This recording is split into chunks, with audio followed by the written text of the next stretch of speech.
You're in the office, baby. Going up.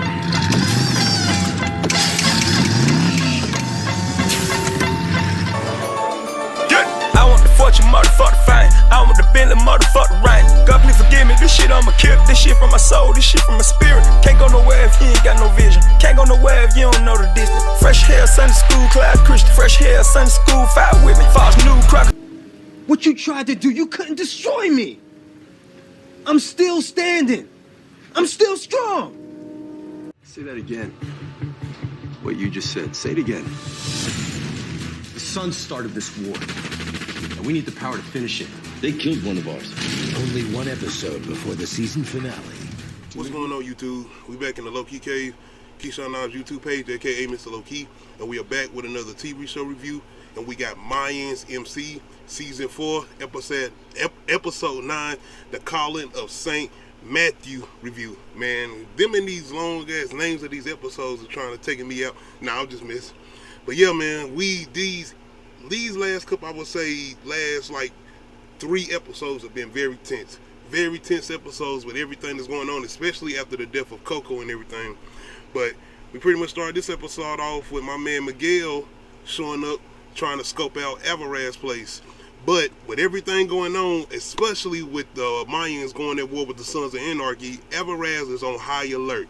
So he spots Miguel out of nowhere. Like, Miguel sitting his ass there thinking he cooling or whatever, but no, nigga.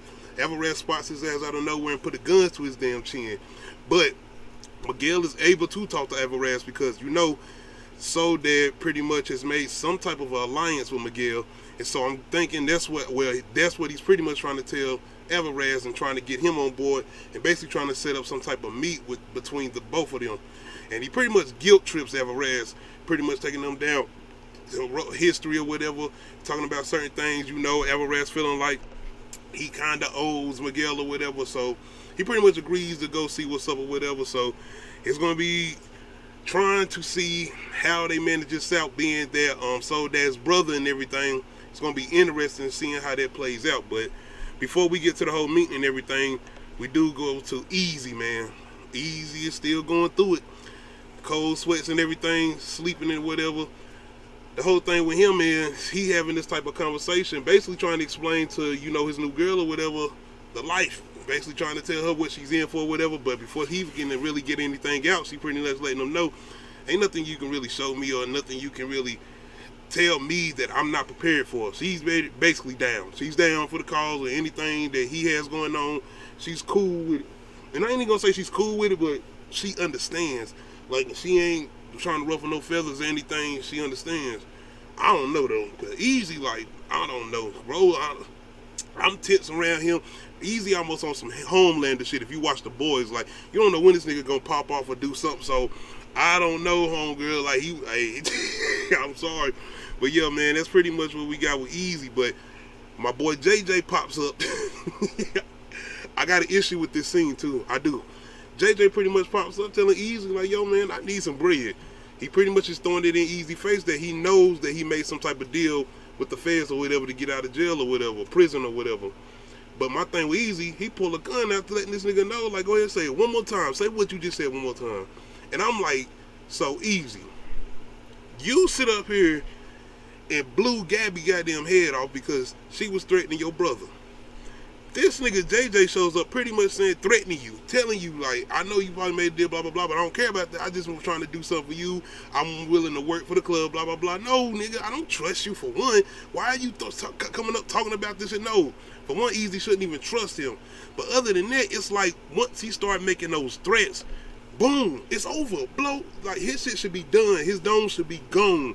This nigga Easy done took out 2 motherfuckers who threatened him. 2.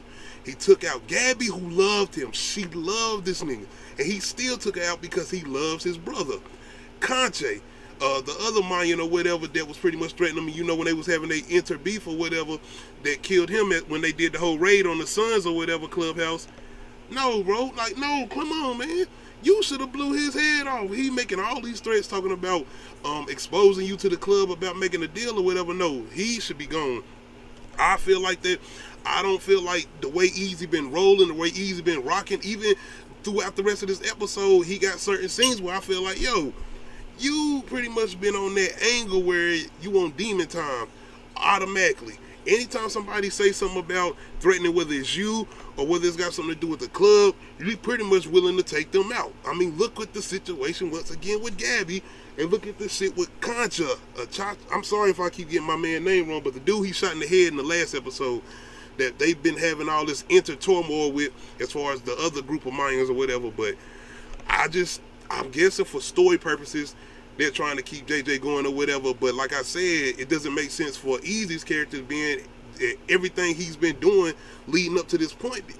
I mean, with everything he on and the type of mind frame that he has, JJ is dead right now. In my opinion, I'm just saying, man, I feel like he would have took JJ out. But yeah, it's going to be interesting to see moving forward what Easy has up his sleeve, because maybe he has some little plan that he is going to still take him out, but I don't know. Other than that, we got to jump over here to Angel, man. Angel, you know, him and Adelita are somewhat trying to make things work out with everything they got going on, especially with having a baby boy there. And it's interesting, you know, because Angel, with everything he has going on, he was always having these like moments because he thought the baby was dead or whatever. But now he's kind of having those little bit of moments, being that they are trying to basically come up with names for the baby or whatever. And he's starting to now have these little moments because, you know, he lost the other baby with the other girl he was with or whatever, Nails. So he has a little moment with Nails in this scene, in this episode too. And I actually like the scene because it's basically saying who type of person, she basically saying who Angel is as far as his heart. Like, nigga does seem like he caring, like he can be a reasonable person at times. He definitely so far seems like he's not on that type of demon time that his brother's on as far as Easy or whatever. So I do get that point, and I feel like maybe we're going to lead into some point, especially with the fact that he does have a child or whatever. Maybe he's going to try to talk to Easy, which I don't see that happening. And don't be surprised, man. Like I said, it's a dark path ahead, man. But not only that, Porter ends up showing back up. You know the original, man, the DEA dude, this silly dude, the weird dude, the agent or whatever that was pretty much having Easy and Angel, pretty much had them by the nuts, you know, in the first couple seasons or whatever, being with the whole deal that Easy had made or whatever. But, you know, they did everything, they severed ties or whatever, but you know he had the whole thing going on with Adelita or whatever. You know, he lied and said the baby was dead, but then he told her she was alive or whatever. But now he's back, and he's pretty much trying to threaten Adelita to do something for him, because he's making this whole scenario where, you know, the whole situation went down where she killed the two individuals who had her baby or whatever. But he's pretty much did some type of story to cover it up or put stuff in place where it doesn't seem like she did anything, basically. But he wants to make sure he's basically going to reveal her or expose her if she don't go along with what he's saying as far as what she did do to get baby boy back. So it's going to be interesting to see where they go with that, because she's being resilient right now. She's basically saying she's not going to do it, but the more and more he talks, pretty much is kind of aiming towards the fact that she is going to end up doing something for him. So I don't know what he wants her to do either. Y'all let me know in the comment section, did he mention what he wanted her to do for her? I don't think he did, but I don't know exactly what he wants to do, what he want her to do for her, but it definitely ain't something that sounded too good. But we do get over to the meeting as far as Miguel, Alvarez, and Soledad. And shout out to the actress playing Soledad, man. I'm hoping she's going to be around, not just for this season. I'm hoping she's going to continue to come in for multiple seasons, because she's definitely making her presence known. I'm feeling like she's about to be the one to step into that mantle, especially with everything that's going on with her brother, because they pretty much exiling him out. Like, he's pretty much out of here.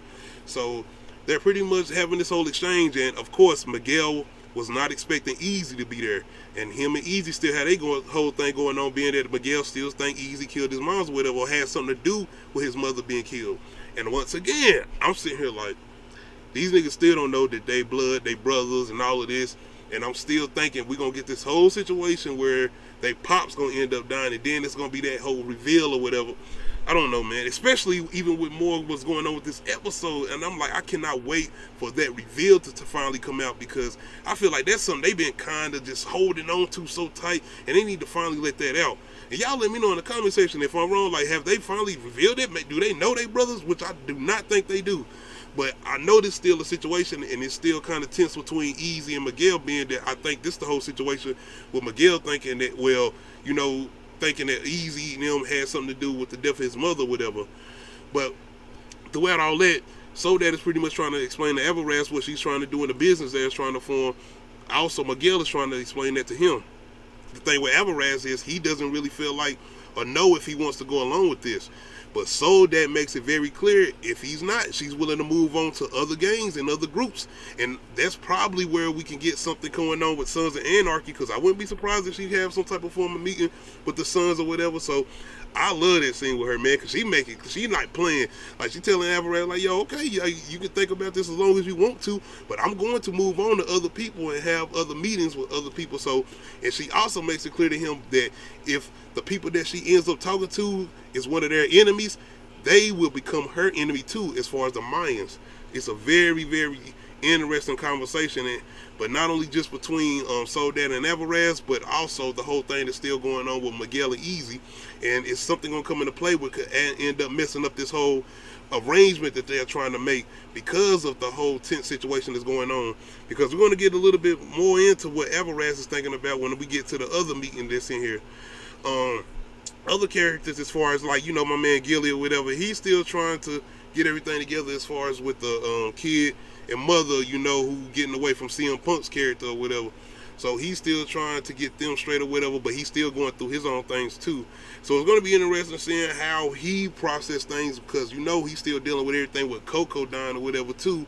So it's a lot, especially dealing with his character and his emotions. But I feel like the mother and that child being there are kind of helping him keep his tone down. But not only just that, I think he's having his own moments still. You remember the last episode where it seemed like he was on the edge, like he don't know if he really wanted to go through with doing everything they're doing, with all the violence and everything, people dying and all this stuff that's happening. I'm feeling like he's kind of getting in those modes too, especially with, I feel like, the same way Alvarez is kind of feeling like. But it's going to be interesting to see how it plays out with him and where he's going to stand going into the end, especially with the season finale we got coming up. We'll get to my girl Emily, man. Emily's starting to seem like she's just way over her head at this point, because now she's pretty much just trying to hightail it out of here. And now she's pretty much trying to send her sister and her son off. She's pretty much telling them to basically get away, because I feel like she thinks she's being traced, basically. And I think she's basically trying to get them as far away from her as possible, being that she feels like she's the main target.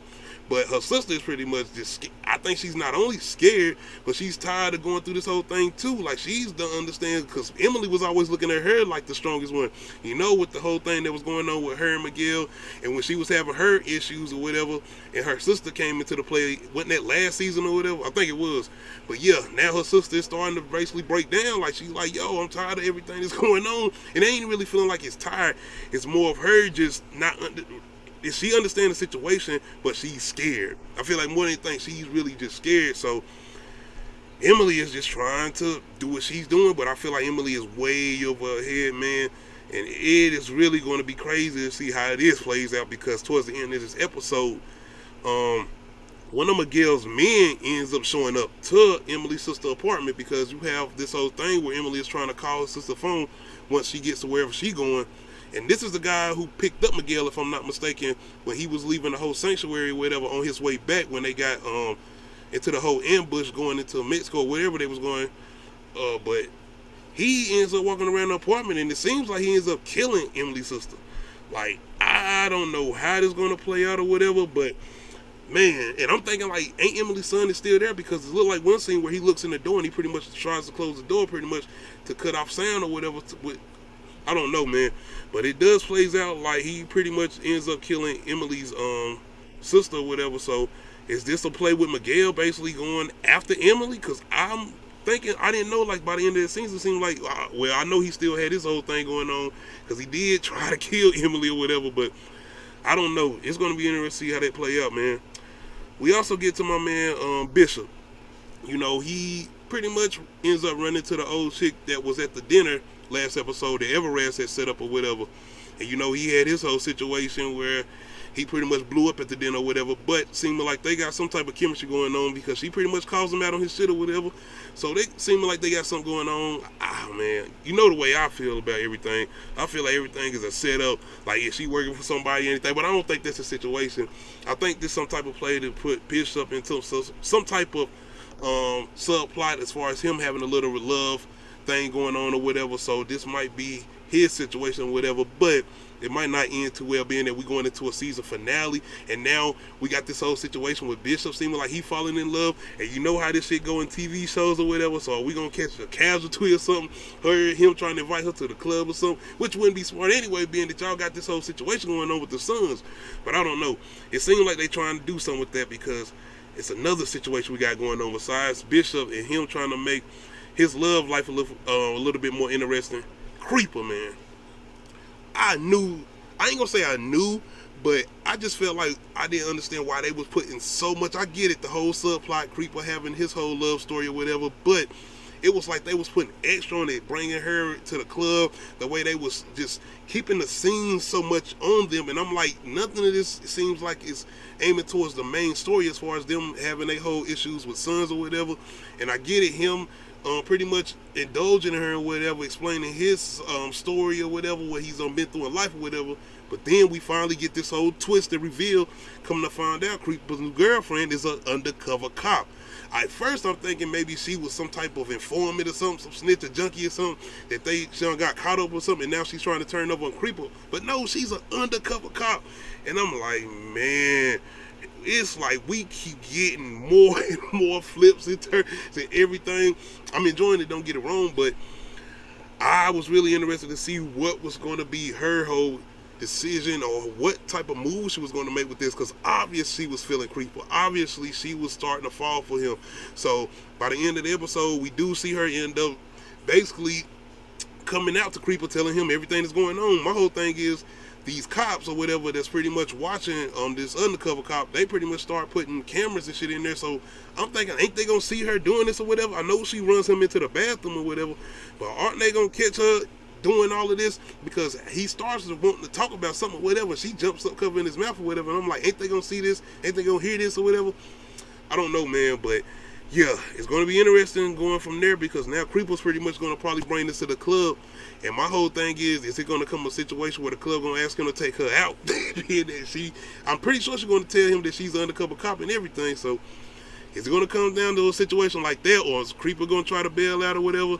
That's definitely going to be an interesting point. But I ain't see that coming. I just thought it was curious that they just kept on having so much screen time with these two men that it seemed like it was leading nowhere. But now we know. Next we get to Mayans pretty much having a meeting about the whole other meeting that they had with Miguel and Soledad or whatever, and it sounded like a good play, because this is not only going to give the Mayans, as far as Sandro Padre, more power, but this will give them the whole thing as far as, they going at the Suns. But not only that, the whole inter-turmoil and everything they've been having going on, this will give their charter that much more power. But not only that, it'll bring in a whole lot more money. So the club seems like they wanting to go with it, whatever, but Alvarez is not trying to hear it, man. Once again, this season has been playing out where Alvarez pretty much trying to make some ends, trying to make some type of peace. The man done been through it all. We remember, like I said, this is Alvarez from Sons of Anarchy, the wars with him and Clay Jax, the whole war that they had in the original Sons of Anarchy. So he's done got to the point where he's just trying to move the Mayans into another direction, not only outside of drugs, but he wants to end the war with the Sons of Anarchy, which kind of, I'm gonna be in front, but it don't make sense. Like, you made this whole plan last episode. You done knocked off a whole charter. They knocked off a whole Suns charter. So it's like, yeah, man, I don't think you're gonna be able, you know what I'm saying, to do what you're trying to do. But I think his whole argument is he gonna be able to sit down with some main one. And I'm pretty sure that person's going to end up being Tig, who he's going to end up trying to talk to. But I feel like he's got the whole mind frame that, okay, they hit some of ours, they took out some of our people, but now we took out some of theirs, so now we can try to make some type of amends. But of course, that's not going to end that way. And of all people, you already know my man Easy is on demon time. Easy is not trying to hear none of that. He don't want to hear none of that kumbaya, doing all this in the third. Not only do he not want to hear making amends with the sons, but he wants to go along with the whole meeting. You know, the whole thing as far as Soul Dad and her whole arrangement that she's trying to make with Everaz or whatever. He's wanting to go through with it, and some more Mayans wanting to go through with it. Another thing that ends up happening with this meeting is Tazza ends up asking to go no man. I am thinking that Tazza is got a plan up his own sleeve, because I feel like he kind of basically saying he's to blame. I mean, he kind of is, being that he's the one that hid the coat, as far as the coat that the girl found, it, the one that took it to the sons or whatever, but he's the one that hid that coat or whatever. So I'm thinking that he's coming up with some type of plan, being that he's going no man. I'm thinking he's going to try to do something where it's not going to hit back on the club, because it's going to be like, it was all on me. I went no man, the club or charter didn't have nothing to do with this. I'm not even a part of that charter or whatever. I definitely feel like he's about to make some type of sacrifice or something. I can see him doing it.